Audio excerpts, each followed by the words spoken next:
Joanna, it's a delight to welcome you back to continue and finish your oral history. Today is January 18th, 2019, and we're here at the Computer History Museum. I'm Marguerite, Gong, Hancock of the Exponential Center.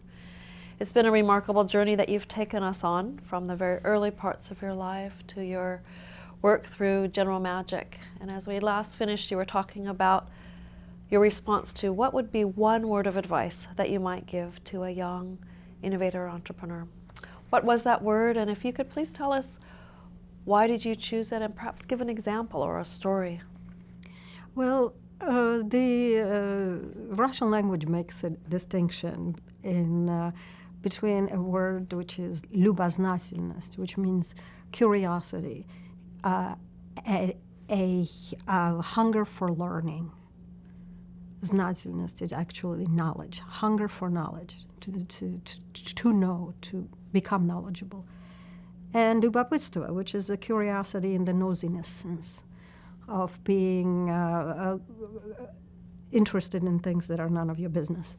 So, and unfortunately in the English language, its curiosity spans both those meanings. But curiosity in the sense of quest for knowledge and quest for understanding, I think is the most important thing, because the way a country should work and the way people's lives should work is the way that successful enterprises and entrepreneurial undertakings work, which is that you are constantly assimilating new information, new knowledge, exploring areas that you didn't think you needed to, and making these constant incremental adjustments based on facts, based on knowledge, based on understanding, and based on wisdom that you acquire from assimilating all that knowledge and from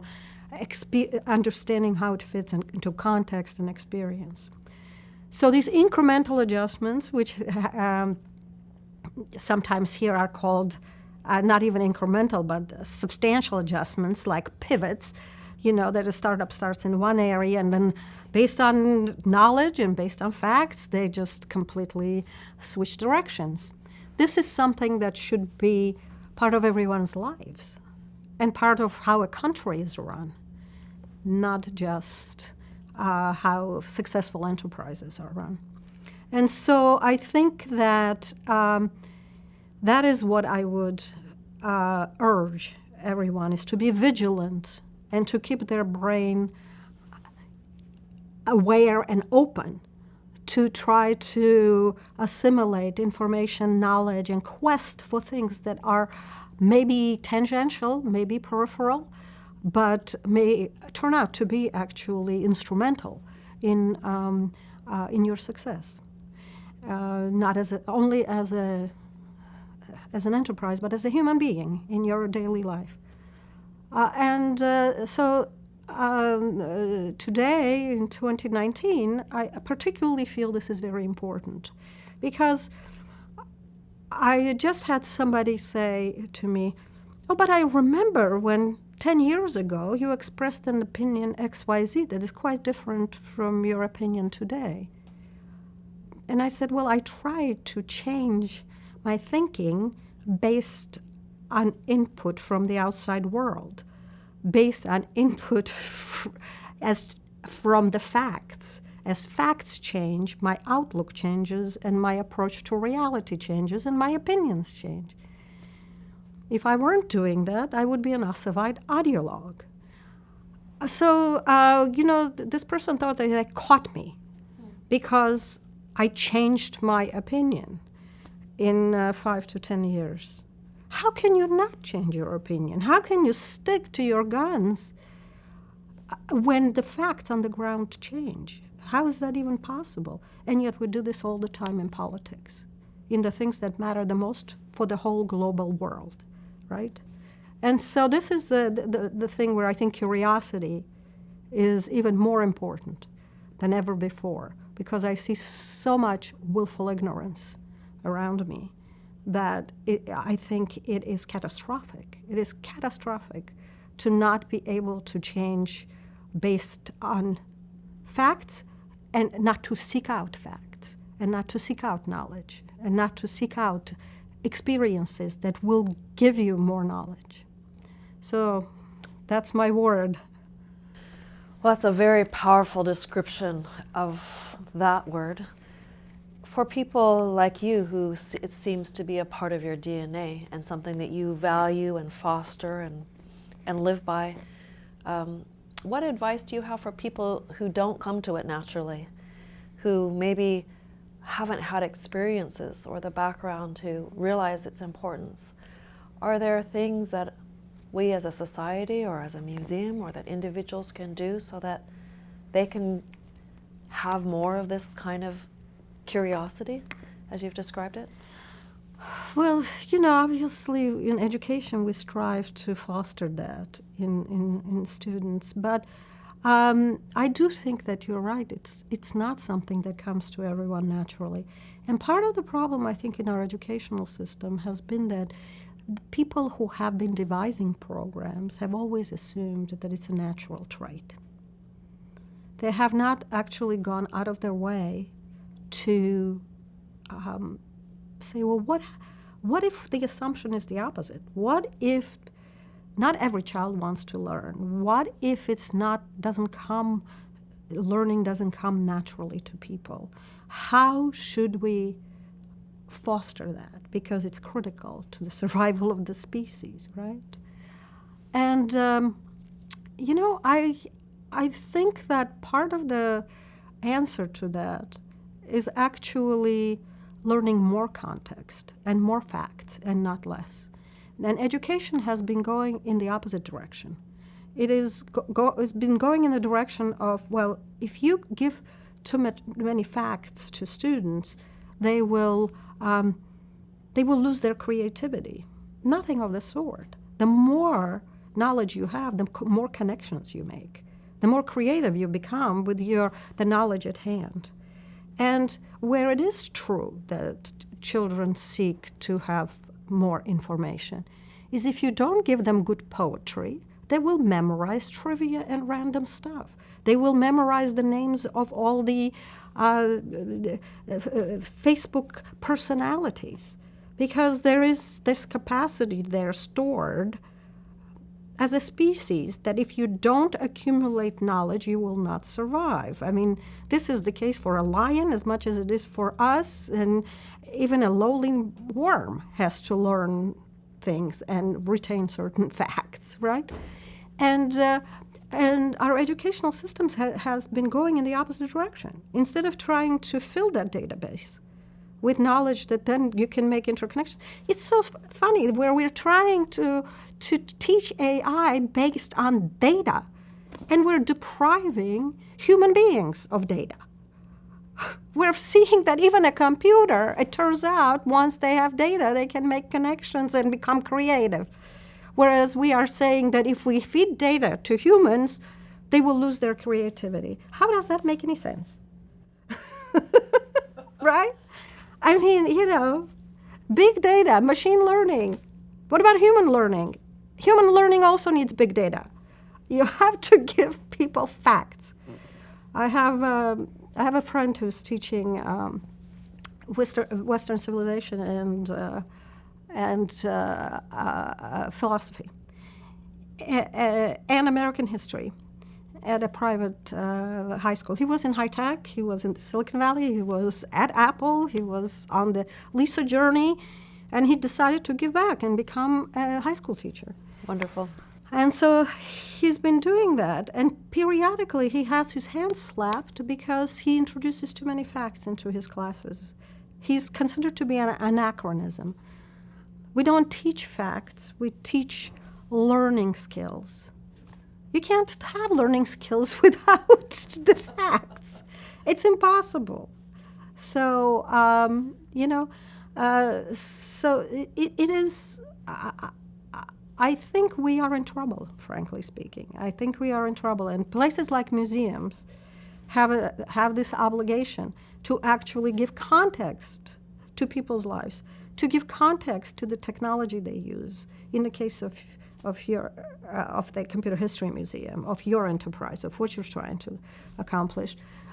Art museums have an obligation to show people the journey that humans have taken in terms of their creativity and how they have gone back, how it's not only an evolution and a revolution, but it's also a circle.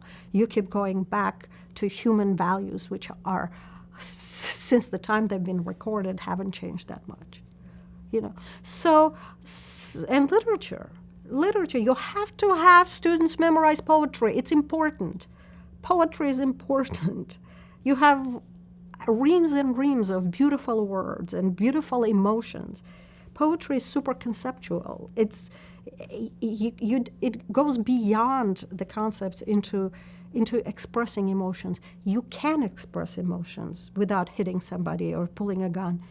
It's called poetry, And so I really do think that that we just have to go back to actually filling people's minds with context and how they are, where they are in the current history of civilization.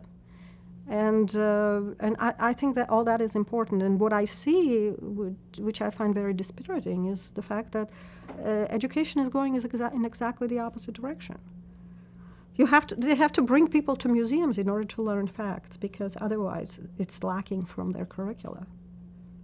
Well, this call to action is, this clarion call that you're making is so important and resonates, of course, with the mission of the Computer History Museum and our central mission of what we're trying to do here. Can you say more about your own background, where you have an unusual combination of what some people call humanities and tech, and what has that meant for you in your own life, from archaeology to tech to, social change, government policy, all these different areas?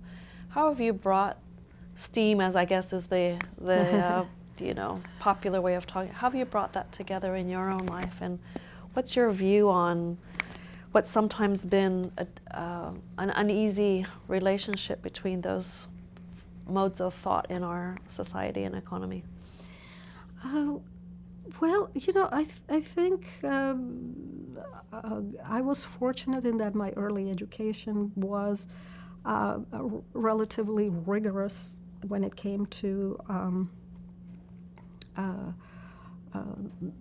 literature, mathematics, and sciences. Unfortunately, it wasn't rigorous in the social sciences and in history, because it was all through a single ideological prism, because my early schooling was in the Soviet bloc. So I was very eager, and many of my cohort there were very eager to be learning more, to know more about the reality of what is happening in the world and what has happened in the world, and the history through a lens other than how it naturally leads to the communism, And so we were always listening to Radio Free Europe or Voice of America, even though it was, of course, very dangerous to do so, because we were very eager to assimilate all that knowledge, which we were deprived of. So when I came to the United States, I just delved into all this forbidden knowledge. I really wanted to know it, to have access to it. How that has influenced my life and my actual performance at work is, I suppose it was always as a subtext. It's not something that you are conscious of. You don't say, oh, because I've read Aristotle, therefore I know, how the Macintosh user interface is going to affect human beings. That is not quite it, but it does give you a certain wisdom where you can see some of the follies, that, well, maybe we're too quick to jump into this, or maybe we should be modifying things so that it's more acceptable to human beings. Maybe too radical a technological change will be very disruptive to human to the natural human assimilation of novelty. So I would say that it mostly was more subtextual than something that I can pick out and say, oh, okay, because of this, therefore that. But I can tell you one thing, that most of the people that I worked with were exceptionally broad-minded and also very multidisciplinary in their thinking. I still take walks with Andy Hirschfeld, and we still discuss the literature that engages us, and we still share our thoughts on things other than technology. If you look at somebody like Bud Tribble, who was critical also to the beginnings of the Macintosh, well, Bud is a phenomenal musician, and on top of that, he was also, a PhD and an MD. The Brian Howard, who's a completely unsung hero of the Macintosh, is an unbelievable human being who started out in documentation, ended up in hardware, was a musician, was amazingly literate, was a great hardware co-designer. An incredible humble soul who was so multifaceted, and that we always knew that we could rely on him without even fully acknowledging that we're relying on him. So there were these individuals that were very multifaceted in the group that Steve assembled, and I think it was, I don't know if it was conscious. I do believe that he gravitated to people who had a broader perspective. He himself, had admired mysticism quite a bit and spirituality, and so he liked that transcendent quality in people. So, and transcendence can be achieved through many means. For me, my favorite way is through the arts. Arts are transporting, and other people do it through drugs. That's not my thing, but I do believe that there is a certain craving for spirituality that is not uncommon among people who are also very intelligent and want to advance technology. It's interesting. Those things are not contradictory. I don't mean religiosity, by the way. I just mean an attainment of an enlightenment that it is beyond reason into the spiritual realm. You've described unusual people who have these multidisciplinary areas of interest and ability, and you've had a chance to work or be a part of, contribute to exceptional teams, not only with the early Macintosh, but later with General Magic. What can you say about the nature of teams that are high-performing teams? What makes them come together and coalesce? What makes them, from your experience, work well together or not work together? Well,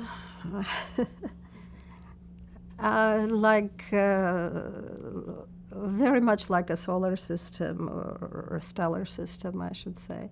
In order for the planets to fall into orbit and to circle in a certain predictable fashion, you need a pretty bright star. And that bright star generally helps the planets align and go around to the point where many of the planets start thinking that they are a star because they are reflecting that light. But then when that light is gone, all of a sudden they are left high and dry. It turns out, boy, I was not a star. I was just reflecting. But I think that is very important. And in that case, in the case of Apple, it was Steve, unquestionably. That was the sun that pulled all the planets to align. In the case of General Magic, it was the threesome of Mark Peratt and Andy Hertzfeld and Bill Atkinson. And that was an unstable system. That was an unstable system. So there was too much wobble and, so I would say that in order for even the most talented group to be able to produce something significant and lasting, you do need the leadership of somebody. And leadership sounds so much less than what is required, actually. It's not just being a leader, it's also being an inspirer, it's also being a part of the family, somebody almost patriarchal or matriarchal, that can bring this all together. And, my dad is a filmmaker, and a director always has to bring a new team of people together and relatively quickly make everybody productive. I often spoke to people that worked for him, and they always said that they liked working for him because he could make them do so much more than they ever thought they were capable of. And I felt the same way when I was working with Steve, that all of us felt that we actually were pushed to do so much more than we ever dreamed we could do. So I think that's what it takes. Can a team work without a chef d'orchestre? Can they work without a conductor? What do you think? I think there are orchestras that have tried that, and it does work. But why it works is because there's a score. But when there is no score, and you are writing the score as you go along, I think that's very difficult. It's almost impossible. So it depends what you're trying to accomplish. But I do think that what happens in a team where you have very, very bright people, they're all going to go their own way to some extent, unless they have someone who can bring them back to focus, and they respect so much that they are willing to say, I will not pursue all these other great ideas that I have, but will focus on what this person is asking me to do because I respect them. And so that's a very difficult thing to do, and that's why it doesn't succeed so often. It's right? rare. It's rare. Mm-hmm. It's very rare. So, but I do think that's a key ingredient. Speaking of films, looking at your earlier interview, you mentioned that there were some inaccuracies in the Steve Jobs films that were made a few years ago in the way that Steve was portrayed and also how you were portrayed. If you were given the director role for a film about your story and how it fit into the larger story, how would you tell it, and what would be the emphasis that you would give for your character? Well, I don't fault them for making inaccuracies in my character because they really made a composite. It was a composite, right? It was a composite of many different personalities. Women, actually, many different women that they mixed up in this one persona and gave that person my name. So it wasn't so much that I felt like I was not portrayed, probably because it wasn't me. if I were to, I'm not sure that I would ever put myself in a situation of making. I'm not a memoirist, you know. I would not one, because I really appreciate how unreliable memory is, and how every time we tell it, we actually alter it so much that upon each telling, it is further and further from the truth. So how I would emphasize my own self, given my today's perspective, not necessarily the truth, you know, but from my own perspective, you know, I think what I didn't appreciate at the time is that I was more of a risk taker than I thought at the time that I was. I didn't think I was taking risks, you know. They didn't seem impossible or monumental at the time? No, none of it. I would now only characterize myself as haven't taken a risk. You know what I mean? Because only because when I look back and all the people who I tried to hire who didn't come, for example, to Apple because they thought it was too risky, or they didn't want to do some things very legitimately because I did them and they failed. And but I enjoyed that, the risk. I enjoyed the knowledge that came with it, you know, more than I enjoyed the end result, more than I enjoyed having success. So the experience was really key to me. I would say that's maybe the only thing that I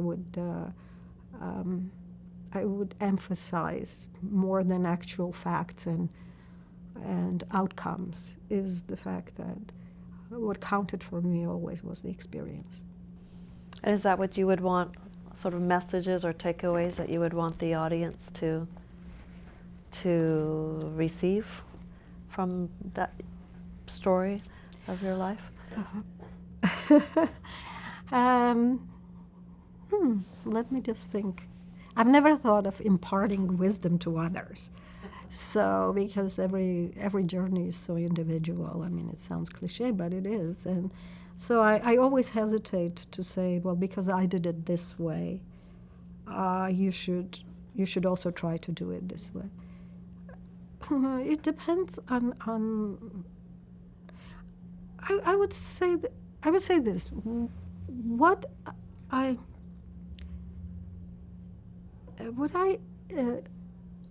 I had a revelation once, and maybe I've already told you this, I don't remember. When I was working for Apple, actually, I was going into management, and they were, at the time, Apple's human resources was trying to get these young people to be better managers. So they would send us to workshops of time management and how to manage people and so on. And I have to admit that I was ultra skeptical about all that stuff. You know, I would sit there thinking, we're inventing all this stuff as we go along. What do you know about it? You know, this person standing there and giving us advice. But there was one moment where all of a sudden it hit me when the person said, at some point you have to let go of your weaknesses and focus on your strengths. And it seems so obvious, right? But it's not obvious. I think what we do is we spend a lot of time trying to correct our foibles. And unless our foibles are catastrophic, you know, we should just say, okay, you know, this is not what I know how to do well, and be honest about it. I don't know how to do this, but I know how to do this and this and this and this. How can I use that? And how can, and this is where, you know, some of the advice, especially given to women now, it's like, well, even if you don't know how to do it, and if you have never done it before, go for it. Yes, knowing your limitations. And that's the critical thing. You cannot go against your own nature. If you think you can correct certain foibles, that's fine. But if you have reached the age of 30 and you haven't been able to correct those foibles before, it's unlikely that you'll be able to do them now. So the thing to do is just to cultivate your strengths and work on your strengths and make sure that you can use them to their best benefit. So that would be the advice I would give, rather than anything specific about me having done this or that, and therefore it translates. You know, take risk. It's not for everybody. You know, I know a lot of people who have been extremely productive and very satisfied being in large organizations and working in a system. And that's great, too. That's also very satisfying. I just could never do that myself. I had an allergy to authority all my life. And so I could not really bring myself to work in a structured environment. I consider that to be sort of a weakness rather than a strength. But knowing that, I never did it, you know. So I think you have to go from your strengths, understanding yourself enough and having a good and solid appraisal of yourself, and not one which says I can do anything if I so desire, or if I have the self-esteem, I can do anything. No. There are very few people who can do anything, no matter what self-esteem they have. And actually, the more self-esteem you have, the less likely you are to want to learn new things, because you think you're already great. So I would not say that you can do anything, and I would not say take risks, and I would say do a very sober evaluation of what you're good at, and build on that. Thank you for laying out those insights. You mentioned some of the advice being given to women, and you had the role, something maybe you didn't choose, but in fact it was the case that you were a part of a group of women who were early in the pioneers in the technology field here in the Valley. Can you describe sort of the environment at the time for you as a woman during that time working in the field, and then compare or contrast where we are today? There's a lot of discussion about bro culture and unhealthy and unequal opportunities for women, recognition historically as well as today. And how would you describe your own experience early and then where we are today here in the Valley? You know what? I've been thinking about this because, and I've talked to the women that I worked with at the time. And I think all of us are a little bit incredulous at what has transpired, because this is not the conversation we were expecting to have in, you know, the 21st century and into the second decade, practically, at the end of the second decade of the 20th century. So, you know, I've been thinking as to what exactly has precipitated all the discontent that I hear now. Yeah, how did we get here? How did we get here? Because my generation of women in this valley and the people I worked with, so I want to constrain the data set, right? I don't want to say that I have more knowledge than I do. The people I worked with and the women that I associated with, I don't remember the feeling that, oh, this is something exceptional, we're women in this situation and therefore we should be on our guard because nobody appreciates us. There wasn't that feeling. We were all part of teams. We were part of teams with men. We were part of teams with people of different cultures and backgrounds and language groups and orientations of political as well as personal and sexual. And we were all part of a team, and I don't think anybody stopped to really say, okay, well, because I'm a woman, therefore blah, blah, blah, right?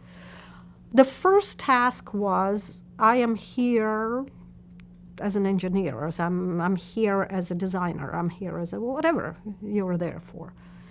And I don't think there was anything really that came along, at least not in my experience, that undermined that. That said, no, you are not what you are to be on this team because you're a woman, or any less of what you should be because you're a woman. So, and as I said, that small data set that I have from the people I worked with and the people I've known, women I've known, this was not something that we experienced or dwelt on, and certainly didn't expect it to come back like this. Now, where I did feel it, outside of my little world in Silicon Valley, was when I had to do dealings with other countries and other cultures and other corporations in the United States. So when I was working for General Magic, I definitely got the feeling that being a woman was a disadvantage working with some of those large companies. How does that manifest? Oh, these gray-haired men sitting in a room and ignoring my, what I was saying, or trying to teach me things. I was tempted several times to say, "Excuse me, you have half my IQ. Will you shut up for a minute?"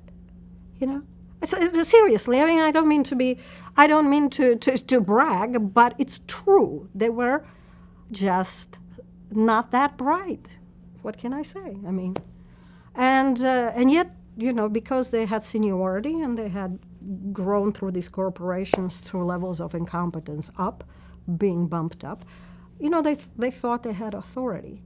Thank God I didn't work for them, and thank God, I didn't have to follow their advice, or they couldn't pull rank on me or authority or anything like that.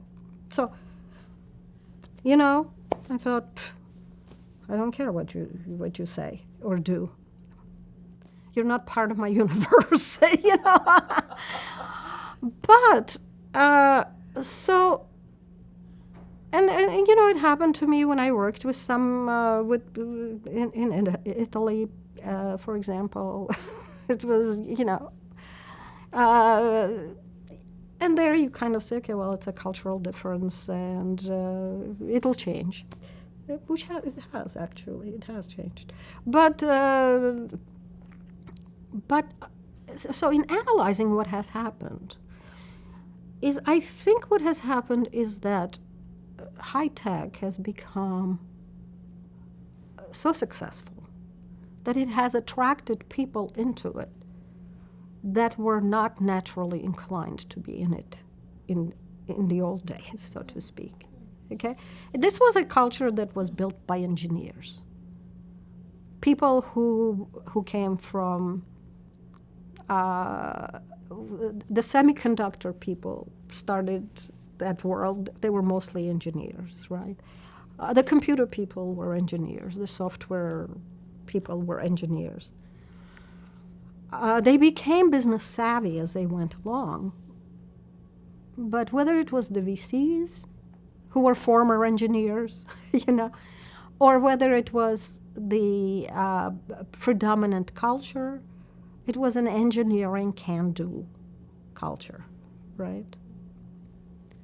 Somebody told me once, I was talking to them, and they said, well, how was it to work with all these frat boys? And I said, I never worked with frat boys. I don't think I ever met a frat boy when I was in high tech in my entire career. These were not frat boys. They were engineers who had not come from fraternities. There was no bro culture. These were lone designers, and this was a different set of people. What happened with success is it started attracting individuals who came from very different backgrounds, and those people came with a different culture, financial culture or marketing culture or what have you. So so it wasn't based on what is it that you can accomplish and what is it that you can do for me. It was more based on their previous experiences from whatever. I don't know. I'm assuming from their fraternity experience or whatever it was that was so different from the people of, like, was not a frat boy.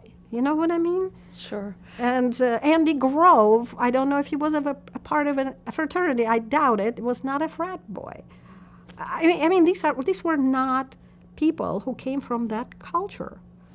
And now Silicon Valley has attracted people who do come from all those different cultures.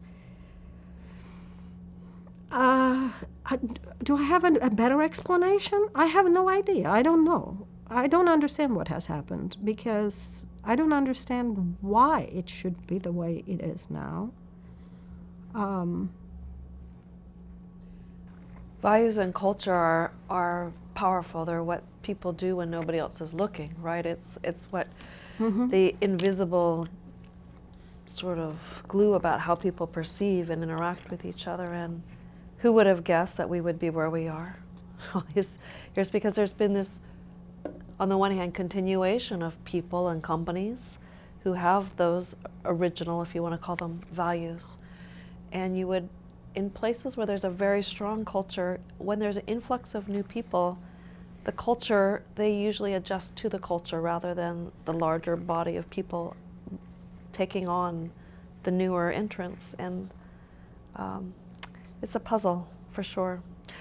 Do you have any particular prescriptions or ideas about what might help us turn this culture around to what's more productive for diversity, not just of gender, but other areas which have really been part of the Valley's success and creativity, this openness and acceptance of a wider range of people and ideas? Well,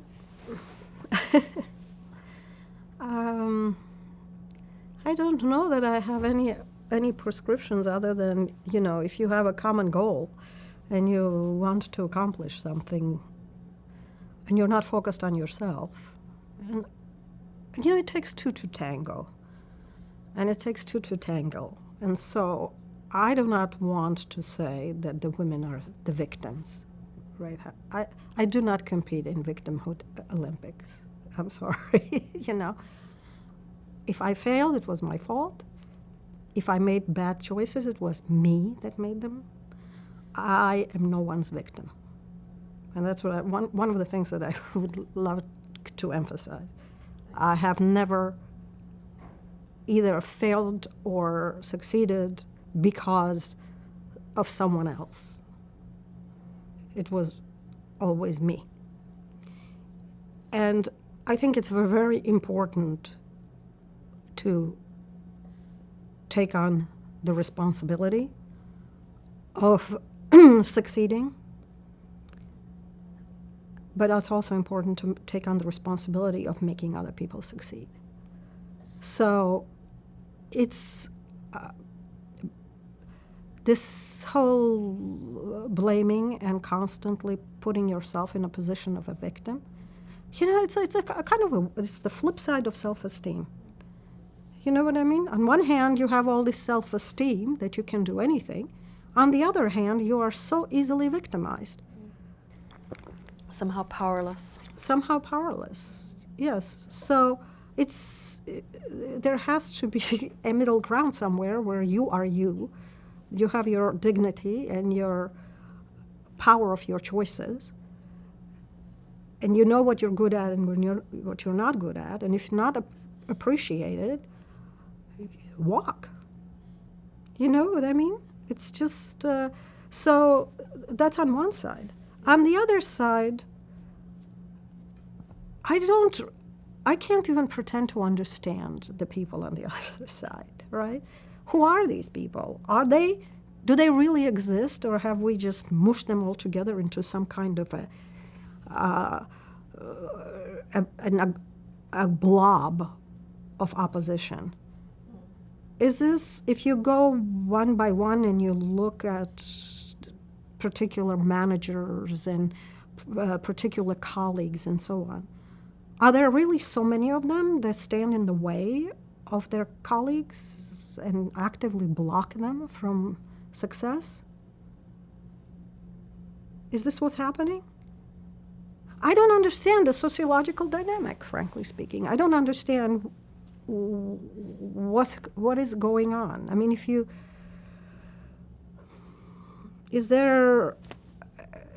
are there individuals that are just, making it their purpose to hamper other people's success? I just don't get it. Or have we made them into this abstract opposition that doesn't really exist? It's important to look at that data.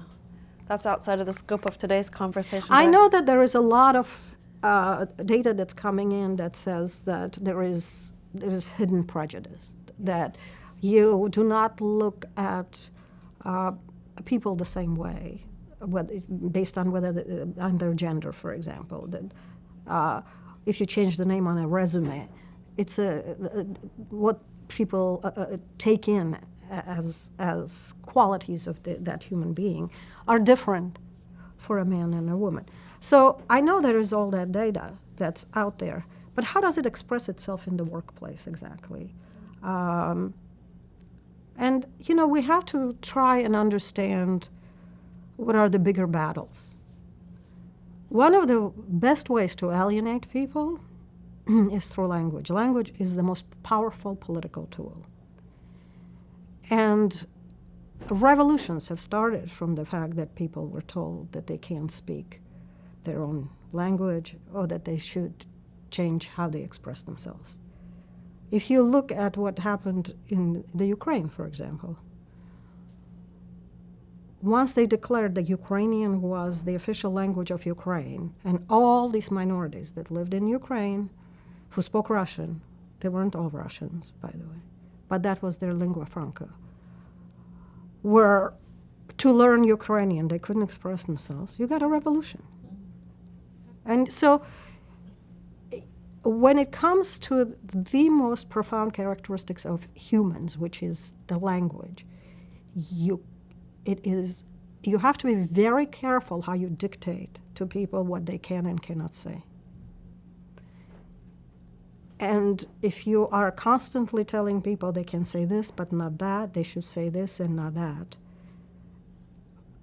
people start harboring enormous resentments, right? Because expressing yourself is so fundamental. And to say that you cannot express yourself, you cannot say this, you have to say, why can't you say this? There has to be a more profound explanation of what, and you have to pick and choose what you tell people. When you tell people you cannot do this, or you cannot say this, you have to have a very profound and deep reason for it. You can't just say because, it makes me feel uncomfortable. Everything that's unfamiliar makes you feel uncomfortable. It doesn't necessarily mean that it's ill-intended or that it's bad, right? Being uncomfortable is not a reason. It's actually a major obstacle in what I'm trying to accomplish and do my job is a reason. So, you have to pick and choose your battles. But it's not like there was this homogeneous group of people and all of a sudden there was an influx.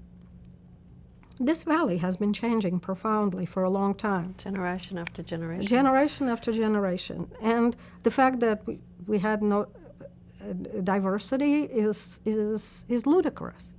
If you just look at all the names of people and the number of languages that were spoken in this valley since forever, practically, right? Since the 50s and the 60s. People coming from all corners of the world.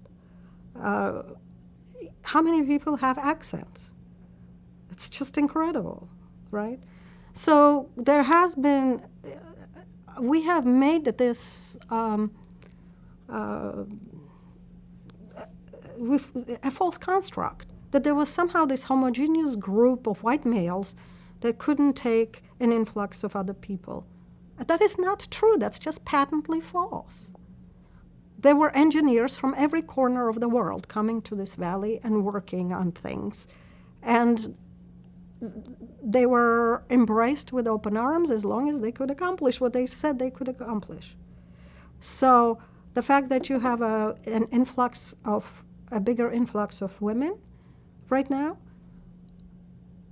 who is it intimidating exactly? I don't know. Is there a homogeneous group of white males that being intimidated? What percentage of engineers are actually white males? You know what I mean? It's just, you have to be more concrete than that, because making up this straw man is just leads you into blind corners and you accomplish nothing. You actually have to understand what is it that is causing the problem. If you pretend that it's something that it isn't, then you're not ever going to be able to solve it. One of the threads that creates continuity but also change is the relationship of mentors and the people that are influenced by them, and how that goes from one generation to the next. As you think about the people that were influential for you, who were the ones that were, besides your family, you've talked about your early years with them, who were some of the mentors that were particularly important for you? Mentors or colleagues, and then in turn, have you chosen to play that role or be active in others' lives? So, I have to say that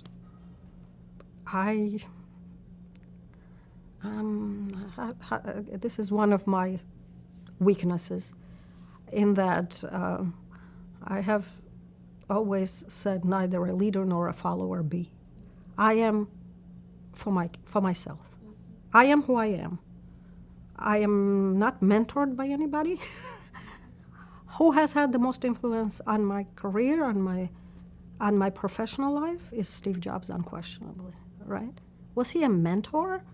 No, he wasn't a mentor. He was just a great leader and inspirational person with all his strengths and weaknesses, right? He didn't particularly take me under his wing. He never took anybody under his wing. He'd always had demands, and you either met them or you didn't meet them. So, I would say that is the one person who has had the most influence on how I look at the world professionally. I also would never presume to mentor anybody. I have too many weaknesses to be able to say that I know how you should perform in your professional life. What I did do as a manager is I considered it my responsibility to protect my people, my group, so they could do their jobs from distractions, from accusations, from whatever. The buck stops right here, right? If there's anybody in my group that has not performed, it's my fault. It is not their fault. Anybody who would come to me and start ragging on someone who worked for me, I would say, no, it's me. I'm responsible, and that's it. And then I can turn around and work with this person to either get better or to not, to say, well, this you're just not up to the task, okay? So that's my responsibility. That's the best I can advise. I can't, I don't understand mentoring. I don't understand it, because it works for some people. And I know that my son, who runs Make School, and has brought in a lot of students from underprivileged backgrounds, and is actually offering a 2-year bachelor's in applied computer science, and is placing these kids in amazing jobs, and is really helping them get out of a situation that has been perpetuated for generations.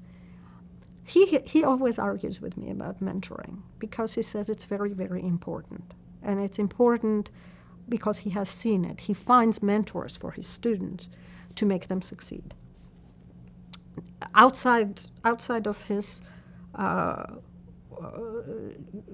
educational establishment, he goes into the industry and actively seeks out people who can mentor some of his students so that they can be successful. And it works. It really works. What I have to say is that I can't do it myself. I don't know how to do it. If I'm managing people, I know how to manage them well, more or less. You know, I know how to help them go out to do bigger and better things. Many people who have worked for me went on to become CEOs of their own companies. But I don't know how to translate that into something more than that. And so I'm probably not the right person to ask about mentoring. As I said, my son knows a lot more about it than I do, and he arranges these relationships so that his students can succeed. So I appreciate your sharing your views. Let's talk a little bit about technology, returning to your roots. You, in your earlier interview, described yourself as the queen of failure, which is a interesting description. And the failure came not because of lack of effort or competence, but because of the unknown of the technology and the timing and all these things. Can you say more about the challenges that you felt of those times? Failure is a hard word in the sense that it's declaring something difficult. And there are people that try to understand these dark moments. How do we take accountability, these dark moments or failure, and then what enables us to get up again, to go beyond or around or on top of these failures? What can you say about your experience in failures and what enabled you to move forward beyond them? Well, when it happens, you just feel so let down, right? It's just generally you don't feel failure unless you've put in a huge amount of effort into it, and your effort came to nothing. That's the definition of failure, right? So it's natural to be completely down, to feel humbled, and to feel this profound sense of, can I even try to do anything again as opposed to the same thing? I mean, you start evaluating the rest of your life and thinking, what else have I done wrong? You know, where else have I fallen short? The key, I think, is to look back and think, why did I do it? And for me, each time I had to come back because I loved it, because I loved doing it. And the moments where I was doing it were of profound gratification to me. And so it's not a market success. It's not a technological success. Somebody else has come up with something better. I loved doing what I was doing. I was learning the whole time. I had the curiosity that was propelling me. I had the luxury of being curious and the luxury of learning and doing this. Then you say, okay, I would love to do it again because I loved the actual doing of it. So if you focus only on the results, sometimes you have to just face the facts. It didn't work. It just didn't work. And I can understand that if it didn't work and you're destitute, it's very difficult to say, oh, I'm going to do it all over again. But if it failed, and you can still make ends meet by doing something else or doing an interim thing that is paying the bills, but you can maybe look forward to having that experience again. It's worth having, because if you loved it, you should do it again, as long as you have the luxury of doing it again. And I felt like I did, partly because even the failures in this valley still pay a salary. That's where you can still kind of get by on. So what came next for you after General Magic? You you finished the company, ended the band, that incredible constellation of people disbanded and went on to other things. What was next for you in terms of what have you focused your time and energy on since then?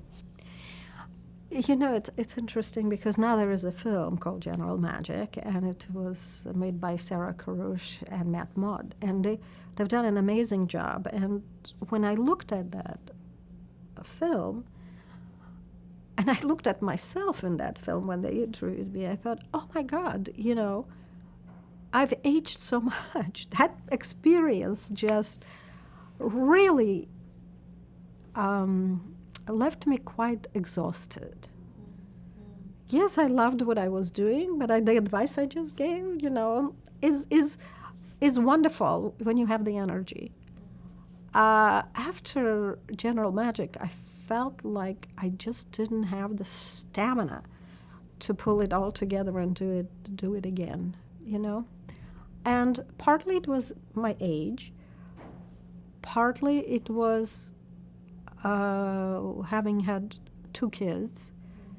And, parenthood is not the same for everybody. I have to say that for me, it was the hardest thing I've ever done. I'm being very open and candid right now, and maybe a little bit too personal. But it was difficult. It was not because my kids were difficult. My kids were great. It's because that kind of parent. I'm a perpetual worrywart, and it just took a big toll on me. And so between that and the General Magic failure, I had to take some time to reorient myself and say, okay, well, what did I enjoy, and what can I bring to the world now that would be meaningful to the future generations? And so I started getting more engaged in nonprofits that had to do with education, yes, and with climate. And so I've done several, work on several nonprofits, including one that was also closed down because it also did not manage to raise money, but Redefining Progress, which was instrumental in passing some of the laws, climate change, for mitigating climate change in California. So specifically, when Arnold Schwarzenegger was governor, that particular nonprofit actually worked both on the side of the legislature and the governor to put together something that they could agree on, and made significant progress because it was a policy think tank. But and then educationally, trying to see how you can get more of the underprivileged, to give the underprivileged access to a better education. And that is an intractable problem in the United States for some reason. I mean, even Bill Gates, I think, practically gave up on it because it's a huge hill to climb. I don't know why. There are several things in the United States that are just extremely difficult to budge. And one of them is education. We just don't seem to know how to make it a quality education accessible to all people. You know, I'm not talking about equal outcomes. I'm talking about equal access, right? And just as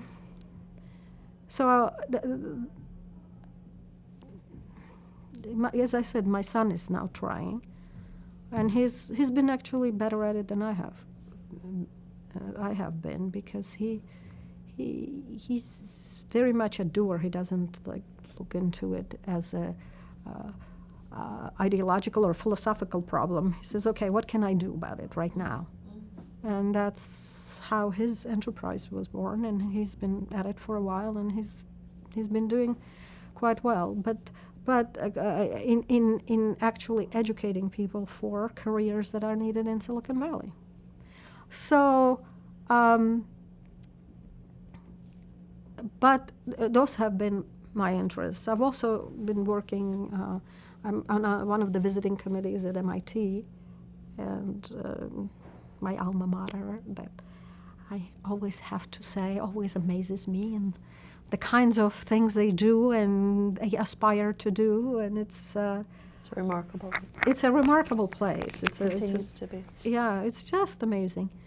So, what's the focus on your work there? It's the humanities, actually, the humanities committee, and it's the humanities at MIT are very robust, and actually keeping them that way, and introducing any improvements that we can on an ongoing basis is what I've been more involved with. But again, it's even being close to institutions like that make you feel like there is hope for the world, you know. So that's been my mostly my focus. But I have to say that none of it has been the same level of intense participation as I did in all my startups, one after another after another. So that was I've been more dispersed and maybe less effective. I don't know as a result, but I'm interested. I want to support it, and I want to do what I can, given my weaknesses. You know. Well, you're making your efforts, I'm sure, appreciated for all those fronts.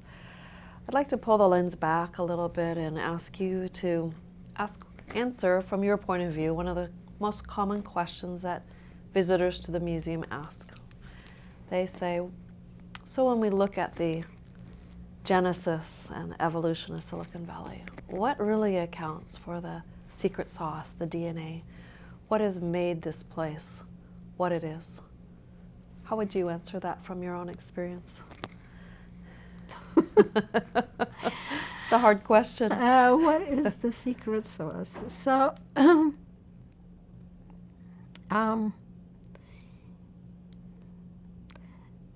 well, you know, in comparing the two coasts, when I came here, compared to the East Coast, there was a lot more of the entrepreneurial spirit here.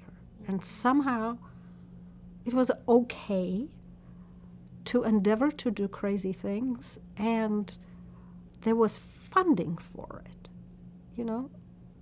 Continuously there has been funding. I know that there have been people who have tried and have not succeeded in getting funding. But by and large, if you look on at the curve, there has the VC culture here has been much more supportive of crazy ideas and people, crazy people.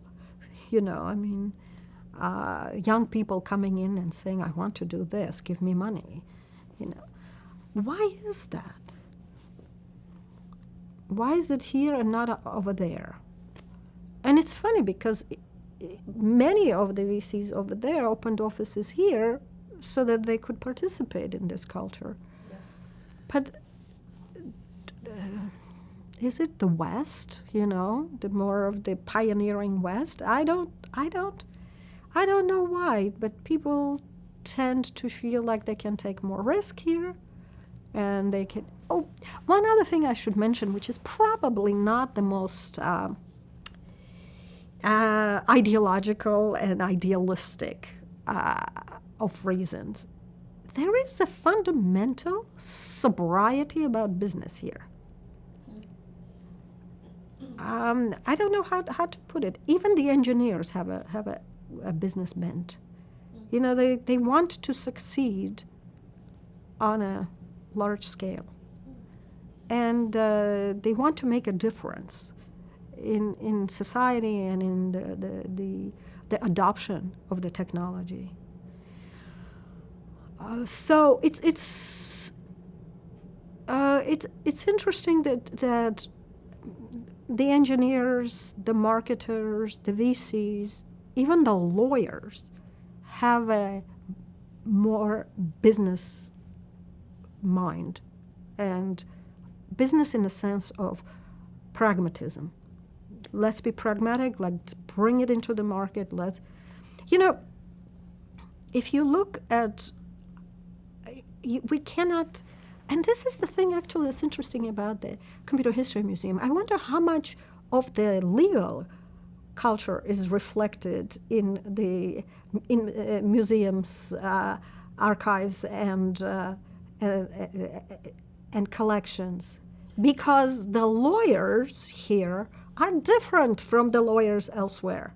Absolutely. Do you know that's one of the things we've been focusing on? Oh, really? We've been adding what we call the sort of ecosystem view, and added now the largest collection of oral histories of venture capitalists. Mm-hmm. We've started on lawyers, and we're even going to talk to people who others may not think about, accountants, prototyping and design and marketing. We've added some marketing. Real estate, you can think of a few people in each of those areas that have had significant impact in supporting new technologies or companies, and they did it in a different way. Yes. Very different from other places in the country. If you look, for example, in New York, right, the financial establishment really thrives. The whole financial industry is very strong, and all the supportive industries around it are very focused on that. They work around the clock. They're there at wee hours of the day to support financial transactions around the globe. It's by the way, I'm now looking at it about 30 years ago, right? Because now things have changed there too, because they have the all their high-tech industries there as well. But here, you would have that same commitment, and more so, for high tech. You have to put the contract together and so on. Boy, people at Wilson Sons City were up all night doing it, right? Sure. And they produced something the next day. And they, not only that, but they had a very, I'm not singling them out in particular, but there were a few firms like that who were on the boards. Gallo, was on the board, and at General Magic we had Mike Stern, who had a business orientation, in a sense that a pragmatic orientation, I should say. Maybe business isn't the right word for it. A pragmatic orientation. We are going to go at it from the positive, from assuming success, from assuming good partnerships, from assuming win-win, not from, let's go and noodle on everything that could be a gotcha, right? Which is what you think of as from the point of view of lawyers. So it's a very different, I think, a different approach, is that we want the relationships to work, we want the contracts to work, and we're not going to dwell on the negatives, but emphasize the positives. So I think that is an important aspect of how that came about. How was it that you had those kinds of people in so many different areas who all came together? Probably we have to go back to the semiconductor people who gave birth to it all, right? I don't know exactly, but all I know is by the time I came along in the 70s, that structure was very well established and much entrenched.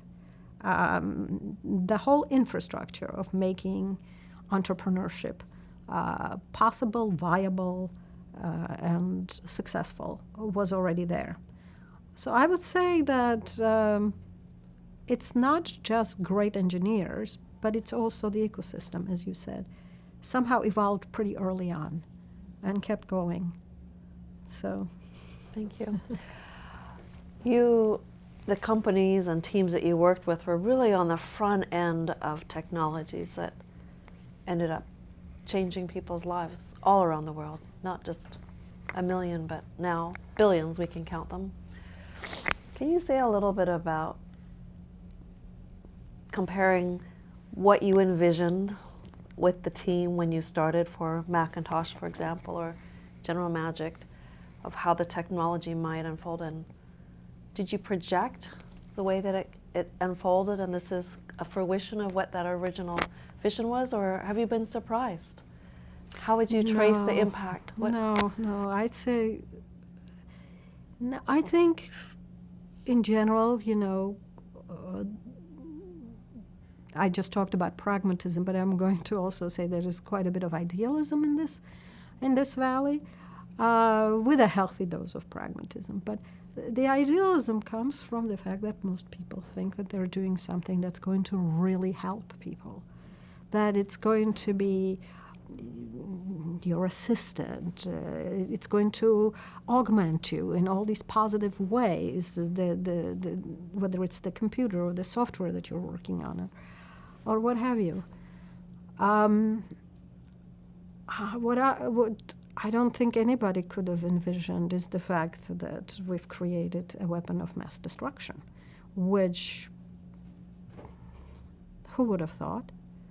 Who would have thought, right? Social media came out of the noblest feelings for connecting people, and we imagined all these, global villages of support systems and people being able to help each other, and knowledge at your fingertips, expertise at your fingertips, all of which has happened. All of which has happened. All the positives have come true. But is it a testament to human nature that the negatives have taken over? Right? You give them a tool and they turn it into a weapon of mass destruction. And it's human beings that have done that. It's the users. And of course the companies who all of a sudden realized that they couldn't make money off that. Yeah. But I'm sure the social media companies didn't start by saying we're creating a weapon of mass destruction. But now that they've created it, it's making too much money for them to pull back. So they are dissimulating. They're lying, they're dissimulating, they're trying to hide it, they pretend that it's not happening. It's horrendous. This kind of dystopia, no, we didn't envision that at all. Never could we even predict that. And part of it is human nature, right? We knew all about all different kinds of addictions. We knew about alcohol, we knew about tobacco, we knew about drugs, and so on. What we didn't understand is the immense addictive power of rage. And rage is addictive. It's unbelievably addictive. And so that's, once you saw the rage, you saw the seeds of rage, you make a lot of money by perpetuating it. And righteous indignation, right? Everybody falls prey to it. It's not just, the naive or the people who don't know how to use the media or whatever. Once you get righteously indignant, it feeds on itself. And Exhibit 1, I get enraged, and that rage just builds and builds and feeds on itself and feeds on itself. And that is the addiction we're feeding now with social media. And so at this point, I think it requires psychiatric intervention. It requires some research on the part of neurophysiologists and psychiatrists and psychopharmacologists and all these people to try to understand the actual biomechanics of what's going on with this incredibly addictive behavior. And it's not a substance that's fueling it, obviously. It's just words and thoughts. And so I think it was how we fell into it has to do profoundly with human nature, and not certainly the dark side of human nature. So, no, this was not predicted. Well, who could have anticipated that these, as you say, tools have been weapons, would become weapons in these ways? You've talked about some of the darker side, the dystopian views of your concern. I don't know if there's anything else that you would like, as we think about technology and humanity as we close. I think those are elements of your life and your perceptive insights that you've shared today. Any other concerns? And also, are there things on the horizon that give you hope as you think about kind of the next generation? What might there be a call to action that the next generation might create or focus on? Every time I've thought of the next generation as being the ones that are going to save us, I've thought it's shrugging responsibility to some extent, right? When I look at my son's generations, right, both my sons, those kids are amazing. They are altruistic. They're wonderful. They're multifaceted. They are well-meaning. They've been very well educated. Those that have had the access to education. On the other hand, old fogies like, human scum, like Mitch McConnell, are going to live forever because of intelligent, brilliant people who are prolonging their lives, right? So the bastardly generation is also living a long time. And is it going to give the opportunity to these young people to change the world? As you can see it play out, you can see that they're trying to smother. They're trying to breathe the air so so these kids have no air left. They tried to use all the resources so these kids have nothing left for them. It's just plain viciousness. And it's the generation right before me, it's my generation, the generation right after me. And so will they give room to the younger generation to actually do positive things? Because I think they could if they were given a chance. So my optimism would be with those young people. That would be number one. The other thing is, as I said, in working with MIT at Stanford and University of California, Berkeley, and other universities, you see these amazingly brilliant people that are doing such incredible work way out there at the frontier of whether it's health or whether it's understanding the cosmos. It's just incredible. I can't help but think that the distance between me and those people is like the distance between an orangutan and me. You know what I mean? These people are just brilliant and are doing these amazing things. Unfortunately, we have all these human orangutans that outnumber them. And so I don't know. In the end, the only thing I think that can save the human species is if we change us at the biological level. Just like we have eliminated certain diseases by making the body more resilient, we have to eliminate the diseases of the mind by making the mind more resilient and capable to discern. And I don't know, that must be, that is a very hard task, but maybe it can be done. Because I really have to stop and think if it's possible, given the limitations of human species and the distribution of evil, this incredible distribution of evil through all sectors of society, that is able to take the best inventions and turn them towards something horrendous.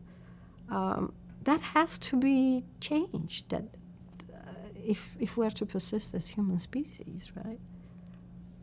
I can't think of anything else. I just have to rely on these brilliant people to come up with something that will fundamentally alter the human psyche.